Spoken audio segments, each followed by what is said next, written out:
اسی طرح آپ نے دیکھا ہوگا یورپ والے اکثر ہم پر مسلمانوں پر مذاق اڑاتے ہیں کہ مسلمانوں کو کیا پتہ زندگی انجوائے کرنے کا انداز.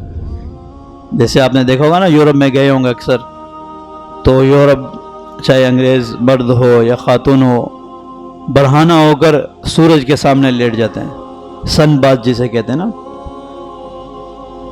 سن بات لے رہے ہیں بھائی، سورج کے نیچے برہنہ ہو کر لیٹے ہوئے ہیں.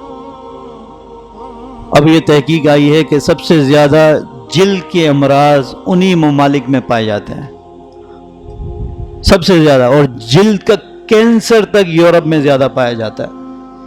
ہمارے تو یہاں جلد کے ڈاکٹر، اگر دانت کے آنکھوں کے یہ وہ ڈاکٹر 50 ہوں گے تو جلد کے 2 یا 3 ہوں گے، ان میں بھی عورتوں کا رش لگا ہوگا، میں نے رنگ گورا کرنا ہے تو میں نے یہ کرنا ہے، میں نے وہ کرنا ہے، میرے بال گرتے ہیں. آپ مردوں کو بہت کم دیکھیں گے ان کے پاس جاتے ہوئے.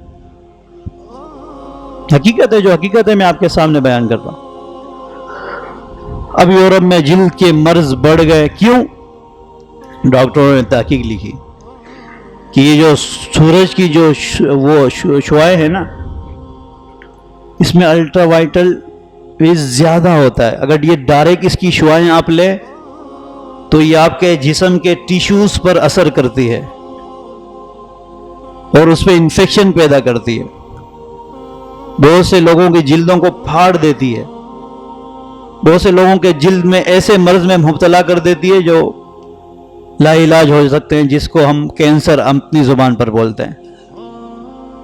اس لیے اسلام میں کہا گیا کہ درخت لگانا صدقہ جاریہ ہے.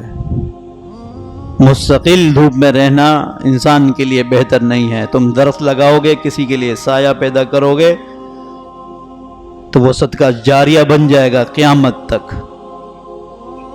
اب انہیں بھی وہ عقل آئی، اب بولا بھائی کسی نے سن بات لینی ہے تو امبریلے کے نیچے وہ لیٹا کرو، ڈائریکٹ تم پر دھوپ نہ پڑے، اس سے ہوتے ہوئے اس کی صرف گرمائش لو.